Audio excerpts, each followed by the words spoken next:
자, 안녕하십니까. 이제 클릭으로 완성하는 머신러닝, 딥러닝, 이제 이미지 텍스트 마이닝에 대한 우리 강의를 시작하도록 하겠습니다.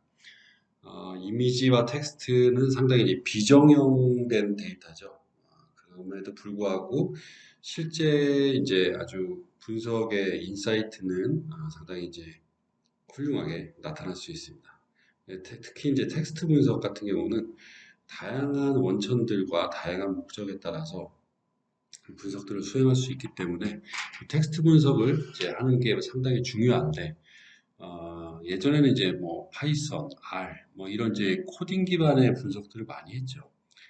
근데 이제 오렌지와 같은 이런 아주 훌륭한 도구를 통해서 그러니까 드래그 앤 드롭 방식으로 아주 쉽게 인사이트를 찾을 수 있습니다. 이미지 분석도 마찬가지고요. 이 내부적으로 이제 텍스트 인베딩과 워드 인베딩과 같은 이제 딥러닝으로 연결하는 다차원의 벡터 값을 이제 변환하는 그런 기능들이 있기 때문에 상당히 유용하게 다양한 연구와 그 다양한 실무적 활용이 가능할 것입니다. 첫 번째 파트로서 우리가 텍스트 마이닝에 대한 핵심적인 내용들을 좀 살펴보도록 할게요. 일단은 이제 텍스트 마이닝에 대한 개념과 어떤 데 이제 활용되는지, 두 번째로는 이제 텍스트 마이닝의 기본적인 분석 방법과 그리고 이제 우리가 활용하게 될 그런 특히 논문 중심으로 많이 분석을 할 텐데 이제 논문을 자료를 확보하는 방법. 세 번째로는 텍스트 마이닝에 대한 전체적인 핵심 프로세스에서 꼭 체크해야 되는 사항과 핵심 개념들, 과정들에 대해서 살펴보도록 하겠습니다. 자, 먼저 이제 첫 번째 강의로서 텍스트 마이닝의 개념과 활용 살펴보도록 할게요. 이 강의는 이제 기본적인 개념 강의이기 때문에 부담 없이 한번 살펴보시면 될 것 같습니다. 이미 텍스트 분석을 하려고 이제 이 강의를 들으시는 분들은 텍스트 분석과 텍스트 마이닝에 대한 기본적인 내용들은 알고 계실 거라고 생각을 합니다. 텍스트는 말 그대로 이제 문자로 되어 있는 것들이죠. 근데 이 문자로 되어 있는 것들은 원천이 너무나 다양합니다. 뭐 책, 도서, 그리고 웹페이지에서 사람들의 어떤 남긴 글들, 정보, 그리고 어떤 리뷰와 같은 블로그, 댓글, 그리고 저널, 이메일, 이런 것들이 모두 다 이제 텍스트 분석의 자료 원천이 되죠. 우리 일상에서 너무나 쉽게 파악할 수 있는 자료입니다. 자, 근데 이런 텍스트들의 원천을 가지고 이제 분석을 하게 되면 생각지도 못하는 아주 좋은 인사이트를 발굴할 수가 있어요. 예를 들어서 기업에서 주고받은 어떤 직원들의 이메일 내용들을 이제 살펴본다면 거기서 어떠한 업무가 중심적으로 이제 고객사와 주고받았는지를 파악할 수 있겠죠. 또 우리 홈페이지 혹은 이제 경쟁사의 홈페이지 혹은 거기에 관련된 어떤 댓글들을 분석을 한다면 고객의 불만, 고객의 만족, 그리고 이 불만에 대한 어떤 하위 분류들, 그리고 핵심적인 내용들을 아주 쉽게 파악할 수 있습니다. 자, 이것들을 이제 케이스 바이 케이스로 분석하는 게 아니라 동일한 어떤 업무일 경우 오렌지와 같은 이제 프로세스 기반의 그림을 그려서 정기적으로 데이터만 바꿔가지고 쭉 분석을 하면 아주 쉽게 해당되는 분석들을 수행할 수가 있을 겁니다. 어, 여러 가지 자료들의 분석들이 있는데 텍스트가 결국은 우리의 일상과 우리의 사업과 우리의 일들을 반영하는 핵심 데이터입니다. 따라서 텍스트 분석을 심도 있게 잘 한다면 정말 가치 있는 그런 연구가 될 수 있고 정말 쓸모 있는 그런 이제 실무적인 인사이트 도구를 발견할 수 있습니다. 자, 텍스트 마이닝은 이제 데이터 마이닝 기술, 그리고 자연어 처리 기술, 정보 검색 기술, 이런 것들이 이제 합쳐져서 파악이 된 거죠. 텍스트 마이닝이라고 하는 단어 자체는 말 그대로 이제 텍스트를 가지고서 어떤 인사이트를 찾기 위해 다양한 분석들을 적용하는 것인데, 실제 이제 텍스트 마이닝에 대한 분석 기술, 분석 방법들은 상당히 좀 정형화되어 있습니다. 예를 들어서 전체적인 빈도를 파악하는 TF, 텀 프리퀀시와 그다음에 워드 클라우딩을 통해 가지고 시각화하는 방법, 그리고 하위에 어떤 내용들이 있는지를 파악하는 토픽 모델링과 LDL 방법, 그리고 주제 혹은 키워드 간에 어떤 연관성이 있는지를 파악하기 위한 텍스트 네트워크 분석. 이 네트워크 분석을 텍스트에 적용한 거죠. 그리고 이제 다양한 긍정, 부정, 의미들을 파악하기 위한 감성 분석. 이런 것들이 주로 많이 사용되는 텍스트 분석들입니다. 물론 이와 더 나아가서 이제 전체 글들을 요약하는 방법이라든지 이런 것들을 좀 더 어드밴스된 방법으로 적용할 수 있게 되겠죠. 이런 것들은 통계적 방법과 그리고 자연어를 즉 텍스트를 어떻게 처리할지에 대한 방법들로 결합이 돼서 발전된 방법이고요. 특히 이제 그 텍스트를 분석 단위로 쪼개는 쉽게 얘기해서 이제 텍스트 그 전처리 과정이 상당히 중요한데 이러한 기술들과 이러한 기준들은 점차 많이 발전됐고 오렌지에서도 이러한 기본적인 기능들을 클릭 몇 번으로 쉽게 적용할 수 있습니다. 물론 오렌지가 외국 프로그램이기 때문에 영어와 외국어에 좀 포커스가 많이 맞춰져 있고요. 한글의 경우에는 약간 한계들이 존재하지만 그런 한계들을 감안하고 나서라도 상당히 쉽고 빠르게 배우고 실무와 연구에 적용할 수 있는 매우 좋은 도구입니다.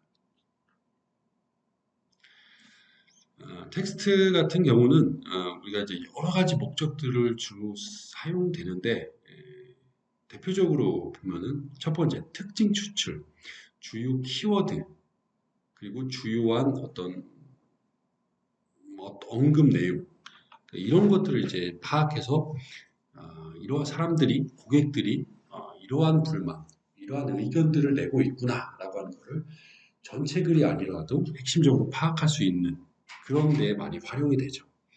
그리고 두 번째로는 고객들 혹은 사람들이 어떤 내용들과 어떤 주제들로 많이 언급을 하고 있구나라고 하는 분집, 즉 클러스터링 기술입니다. 이 클러스터링은 전통적인 클러스터링 방법을 쓸 수도 있고 텍스트에 특화된 LDA 방법도 쓸 수 있고 혹은 네트워크 방법을 기반으로 한 네트워크 키워드 도출 방법도 다양하게 쓸 수 있습니다.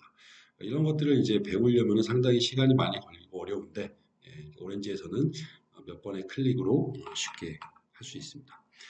또한 이제 어떤 글들이 주어졌을 때 이게 예를 들어서 민원 텍스트가 들어왔는데 이게 제품에 대한 불만인지 서비스에 대한 불만인지 가격에 대한 불만인지 이런 것들을 이제 분류를 해야 되는데 사람들이 일일이 다 내용을 보고서 분류하려면 상당히 시간이 오래 걸리고 많은 리소스가 투입이 되죠. 반면에 이제 기존에 있었던 그런 글들을 가지고 분류를 하고 학습을 한다면 그 새롭게 들어오는 글들이 새롭게 들어오는 민원이 이게 어떤 것에 대한 민원인지를 바로바로 분류해서 해당되는 그 직원들, 해당되는 부서에게 바로 넘길 수가 있는 그런 효율성을 극대화하는데 분류가 많이 사용됩니다. 또한 마지막으로 요약이죠. 수많은 도서, 수많은 책들을 이제 요약하는데 그렇기 때문에 요즘에 챗GPT와 같은 것들을 이용해서 뭐 책을 학습을 시키거나 어떤 정보를 합식해서 사용되는 그런 LMM 방식도 많이 사용되고 있습니다. 놀라운 건 오렌지에서도 챗GPT를 연결해서 요약을 하고 내용을 파악하고 거기에 대한 대응점들을 제안을 받을 수 있다라고 하는 점입니다. 자, 마지막으로 우리가 뒤에서 더 상세하게 바라보겠지만 이 텍스트 분석에 대한 전체적인 프로세싱을 한번 살펴보도록 하겠습니다. 일단 텍스트에서 제일 중요한 과정은 분석도 분석이지만 바로 이 전처리 과정입니다. 보통 이제 하나의 문장으로 들어오죠. 예를 들어서 어떤 고객이 우리 뭐 제품을 샀는데 제품이 껍질이 벗겨져서 배송이 됐고요. 이게 환불을 어떻게 해야 되는지 알려주세요. 이런 글들은 다 하나의 문장 단위로 들어옵니다. 근데 여기서 중요한 것들은 키워드죠.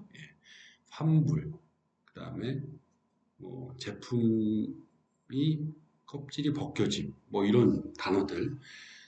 그래서 이제 그런 불만들과 그런 대응들을 파악하기 위해서는 단어, 어절 중심의 단어, 키워드 중심으로 이제 전처리가 잘 되어 있어야 됩니다. 그리고 쓸모없는 단어들, 뭐 예를 들어서 제품, 뭐 배송, 뭐 알려주세요, 뭐 이런 단어들은 빼고 핵심적인 단어들만 벗겨짐, 환불, 뭐 대응, 뭐 이런 단어들만 핵심적으로 담겨서 분석을 하면 훨씬 더 클리어하게 고객의 니즈, 문서에서 얘기하는 핵심 내용들을 파악할 수 있습니다. 자, 그 이후에 우리는 언급된 내용들과 이런 것들을 키워드 중심으로 이제 전체적인 분석을 하게 됩니다. 주요 키워드가 무엇인지, 자, 그리고 키워드 간의 관계를 도출함으로써 우리가 하위의 클러스터링을 파악할 수 있습니다. 제품의 불만에 관련된 건지, 가격의 어떤 문제점을 얘기하는 것인지, 이런 것들이 바로 이제 하위의 키워드 간에 같이 언급된 것들을 파악함으로써 인사이트를 도출할 수 있는 거죠. 또한 소비자 의견이라면 이 감성들을 파악함으로써 감성 스코어링을 함으로써 제품에 대한 만족도, 제품에 대한 불만도를 수치화, 정량화해서 시기별로 하위 서비스별로 파악할 수가 있을 겁니다. 자, 그리고 좀 더 세부적으로는 이제 키워드 혹은 관련된 문서 간의 유사성을 파악을 해서 하거나 혹은 하위 토픽을 찾아서 내용들이 하위에 어떤 내용들이 있는지를 파악한다는 이런 게 하위의 내용들을 자동화해서 분류하는 그런 방법들도 사용할 수 있고요. 또한 이제 그 인베딩, 워드 투백, 뭐 닥 투백 이런 거를 통해 가지고 그 단어들을 고차원의 좌표값으로 변환해서 실제 이것들을 이제 그 딥러닝에 사용할 수 있는 그런 이제 문서로서 변환할 수 있습니다. 자, 이런 것들이 이제 코드 기반의 분석으로 이루어졌다면 상당히 장기간에 걸쳐서 학습을 해야 되고 배워야 되고 또 그 과정에서 여러 가지 오타나 실수를 통해서 스트레스를 받을 텐데 클릭 기반의 이런 도구들이 최근에는 많이 이제 발전하고 있습니다. 노코드, 로코드 중심의 그런 대표적인 도구로서 이제 오렌지라고 하는 그런 분석을 도구를 통해서 이미지를 분석을 한다면, 텍스트를 분석을 한다면 정말 쉽게 분석을 할 수 있겠습니다. 물론 분석된 결과를 가지고 어떤 인사이트를 도출해낼 것이냐, 이게 어떤 의미냐에 대한 해석은 전적으로 연구자와 실무자의 몫입니다. 분석하는 사람의 몫이죠. 자, 근데 이제 그 과정 자체가 상당히 쉽게 이루어질 수 있기 때문에 해당 분야에 대한 도메인 지식과 경험을 바탕으로 더욱 의미 있는 인사이트를 쉽게 파악할 수 있을 겁니다. 자, 이렇게 개념과 활용 분야에 대해서 이제 살펴봤고요. 오늘 강의는 여기서 정리하도록 하겠습니다.